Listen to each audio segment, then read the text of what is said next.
Ça devient grave, des dossiers noirs de Laurent Esso et Motaz lâchés sur Internet, la pilule de la non-implication, dans l'affaire Martinez-Zogo des ministres des Finances Louis-Paul Motaz, et de la justice Laurent Esso, a du mal à passer pour les observateurs. Beaucoup de personnes estiment qu'il faut approfondir les recherches de ces deux côtés-là. Problème, ils sont des membres du gouvernement, difficile de les interpeller sans une autorisation de celui qui a signé leur nomination. Paul Biya. Il est de notoriété publique que l'homme d'affaires Jean-Pierre Amougou Belinga entretient des rapports privilégiés avec les deux personnalités publiques susmentionnées, à savoir le garde des Sceaux Laurent Esso et le bras financier Louis-Paul Motaz. On soupçonne même qu'il se soit entraidé pour détourner à plusieurs reprises de l'argent dans les caisses de l'État. Le directeur général de la radio Amplitude FM Martinez-Zogo en était aussi arrivé à la même conclusion. Dans les différents numéros de son émission Embouteillage très suivi, il les dénonçait. Cela n'a pas dû plaire aux personnes pointées du doigt. La suite, tout le monde la connaît. Martinez-Zogo a été kidnappé, torturé, mutilé puis assassiné.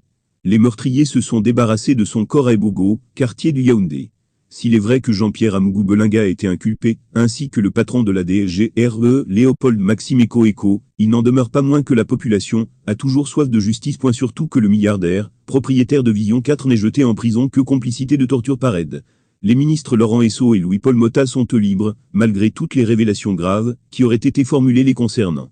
Nous avons appris que le bras droit de Léopold Maxime Eco, le lieutenant-colonel Justin Danlou, a parlé lors de son audition au secrétariat d'État à la Défense. C'est celui qu'on décrit depuis un moment comme le chef de l'opération de l'élimination physique de Martinez, aurait balancé Jean-Pierre Amougou Belinga et Laurent Esso.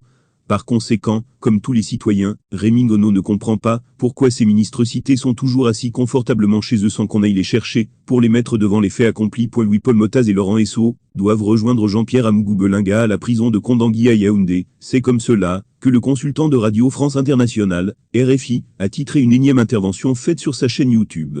Il y a beaucoup de révélations que l'homme en exil fait.